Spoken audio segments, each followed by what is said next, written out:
aqalilun fina salihuna ya Rasulullah, apakah orang-orang yang soleh di kalangan kami sedikit ya Rasulullah?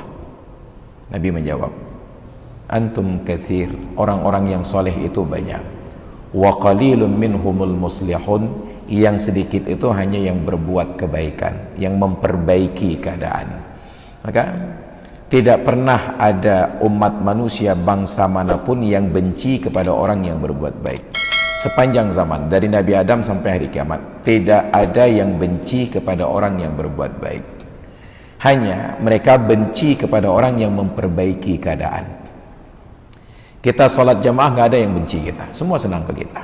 Kenduri diundang ke warung kopi, ditraktir, semua selesai. Tapi jangan pernah ajak mereka sholat berjamaah. Cobalah kawan-kawan yang setiap hari traktir kita untuk minum makan tersebut karena kita sholat berjamaah, coba ajak mereka sholat berjamaah.